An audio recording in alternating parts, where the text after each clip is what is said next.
Good times, great music at 2NURFM 103.7. We've been welcoming back a lot of our good mates for 2025. I'll save my welcome for this fellow for a couple of minutes from now because he promised us a nice hot meal. And by hot, Gavin Foreman, we don't mean hearty, do we? No, we do not. So before we get into that, I'm going to ask you, you've been in the over the summer period in the hospitality game. What are you seeing? What are the vibes? What's your thoughts? It's just been...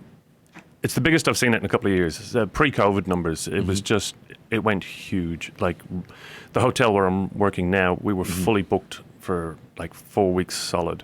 And the conferencing and is starting to come back now. They generally don't do much through January, right? But it's starting to happen now. So all of the companies that have got their budget for the year, they're going to go out and tell each other how they should work and workflow charts and pie charts and pyramid schemes. Look, it's good for... Well, no. Our model is more of a trapezoid, you know. A trapezoid, an inverted triangle. So it's good to see that our hospitality sector is doing well. Very vibrant. It's very vibrant at the moment. Well, it was through the Christmas period. There's generally a lull through February. And once you get to Australia Day, it tends to dip a little bit. And it comes back in around the Easter mark, in around the school holidays again. And so June, July, August is kind of quiet, and then after that we're already back into Christmas season again. Because you got Melbourne Cup, summer parties and all of that sort of thing. It'll be interesting to see if we were to, and I'm not being political, but if we were to have a change of government, what their thoughts were going to be with allowing businesses to tick up extra stuff, meals and whatnot. The current government changed the laws in regards to immigration with chefs.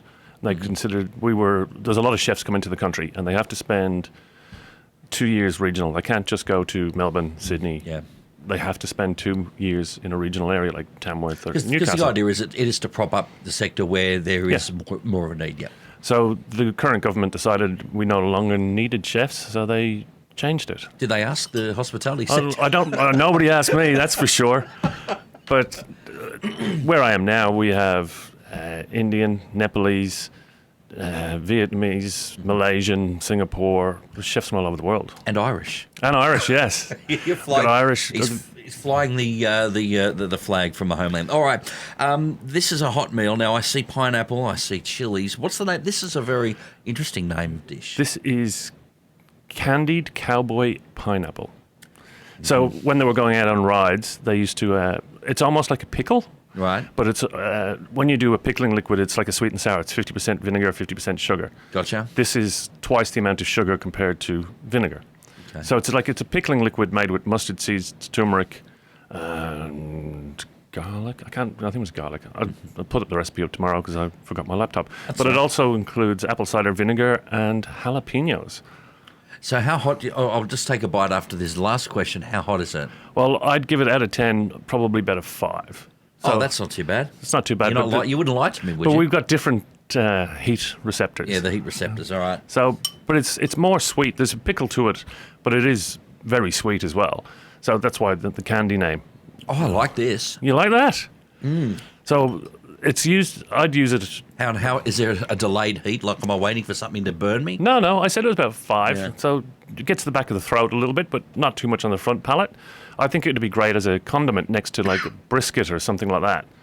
Something spicy and that sweet and sour, and I really enjoyed it. Look, for those who like meals a little bit hot, a little bit spicy, but not to the point where you're racing out the door, this is the one. You can still taste the pineapple, which is, it's not all heat. The jalapenos are good because they're not too hot. If you want it hotter, you could put in like ghost chilies or go mental, but I like it the way it is there. And that's a small dice. You can do like a big dice and pickle it. And the other thing is, when you're finished, the pineapple, you can use the pickling liquid again. You can put fresh pineapple in there. So what great. You're recycling what you're not using. Yeah. So you make the liquid once, and you drop your pineapple airtight jar. Take it out when you want it, and then when it's finished, drop in some more fresh pineapple. I mean, again, to be fair, it is still a small doses kind of thing. You're not going to. Yes. It's not going to replace your bowl of cereal if you're having that as a late night snack. But it was just something for them to, while they were out on a ride, they could just munch on. And it's still flavoursome, still wholesome. It's tasty. Super quick. The benefits of eating hot food, spicy foods. Well, it's very good for your blood. Ginger especially is really good for the blood system. So is garlic. It also takes out sugar parasites in the blood system. So the pickling liquid is really good for cramp You'll see them at you see them at the tennis. When they get cramped, they drink pickling liquid. They do the same in the NRL because it helps the flow of blood through the body. Oh, there we've learned something today. I'll teach you one more thing. When you eat raw pineapple, you get a tingle in your mouth. Yes. There's an enzyme in pineapple that's designed to eat flesh. So when you eat pineapple, It's eating you? It's trying to eat you from the inside out.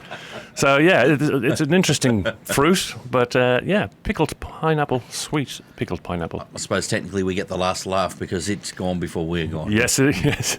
Sort of. And all I can think now is there's an Elvis movie where there's on a pineapple plantation. I can't remember what it's That's called. Blue Hawaii, my friend. There you go. Blue Hawaii.